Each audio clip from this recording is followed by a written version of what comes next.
Good morning, everybody. We're at week 2 of Team Trainer. We're going to cover ways to maximize your glute strength and core size. And last week we did cover some stretches and a particular move. We're going to do the exact same thing today. So my name is Sylvia.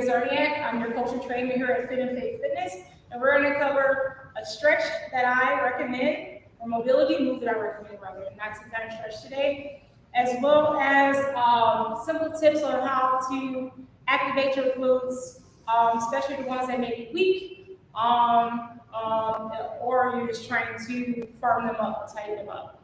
Now, every move we do is going to be without weights, so you're able to add weights later. I'm not going to show you any moves with weights, just because I want everybody to be able to do this at home. Some people don't have weights at home. So let me make sure that's up in my pocket. My pocket's very deep. All right. So the first thing we're going to do is we're going to go into a mobility move. And I'm going to show you the move at an angle. So you're going to go tabletop position first. You're going to put your hands directly up under you, square it out. So my shoulders and my hands are even.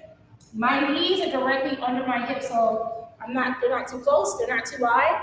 I kind of let my legs tell me where my knees should go, and then I just lean forward. I don't close them, I keep them grounded. I really push myself into the ground. Now, you don't want to have a tilt here, you don't want to be arched here. What you're going to do is find that nice, simple spot. So, what does that look like, right? You want to engage your core, I say cough, that helps keep it engaged, and then you want to push yourself off the floor. And this is your starting position. Now, what we're going to do is we're going to do some mobility moves just to open up your hip flexors a bit. And then we're going to go into some glute bridges for your workout. So, we're going to firm, plant your hands and knees to the ground. You're going to pick one up. And when I say pick it up, I don't mean go up dramatically right away. I want you to kind of feel how high you can go. You're going to go directly out and then back down. We call them fire hydrants, right? So the biggest thing is I don't want you to go like this where you're compensating, right? You want to go as far as your side will let you. Now I'll show you on this side. Again, ground it, core engage. My leg's going directly out, okay? And now what I tend to do is, that's going to see a lot of clients do this, right? I have them do it against the wall, because that tends to help from you compensating and leaning, or something like a brick or something next to them to keep them firm. Now, as you build that range of motion, you're able to go into the circles. What I tend to see people do is go into the circles right away, and they haven't really worked on just this range. This is really important, okay? Now, when I say do that, you're open up all of this. Because it's really tight and closed, we sit a lot, right? And that causes a lot of compensations in our body.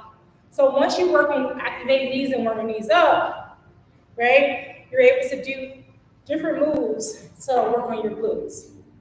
Now, we're going to do today's workout, which is going to be the glute bridge. Let me turn my mat this way so it makes it easier for you to see me from the side.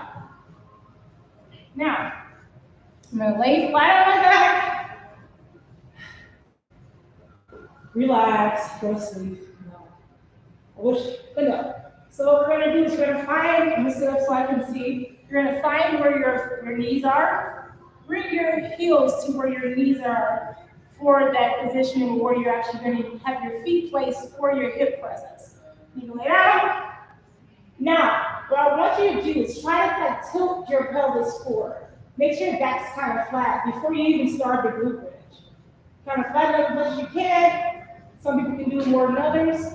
Engage your core, and I want you to relax. I put my palms up. Typically, I want you to relax everything up here, and I want you to imagine you taking like ropes and I'm yanking you by the pelvic bone, right? And when you come up, I want you to come up fast, and I want you to go down slow, like 3, 2, 1.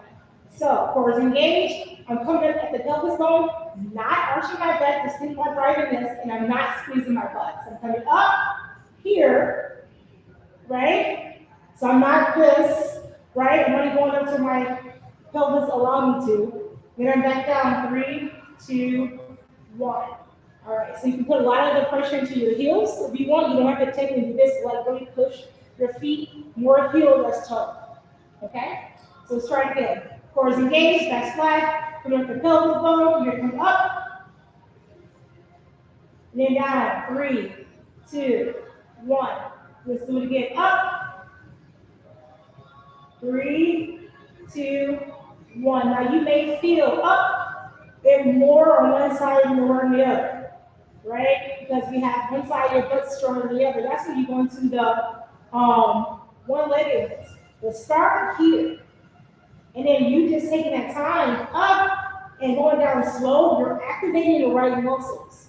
And what you're doing is you're not doing this, right? You're going to do it really fast. It's not building anything, right? So, writing it out, really at the hip bones. My butt's not squeezed. My butt automatically squeezes itself when I'm pushing my hips forward. I'm not going my way and squeezing it itself. And then down. I hope this helps you build your glutes more. Always start off with a mobility move and then go into the actual workout. Okay? I'll see you guys next week as we cover another glute move and stretch for mobility. My name is Sylvia Zerniak. My name is Sylvia Zerniak. I'm your coach and trainer with Fit and Faith Fitness, and this is Team the Trainer. See you guys next time.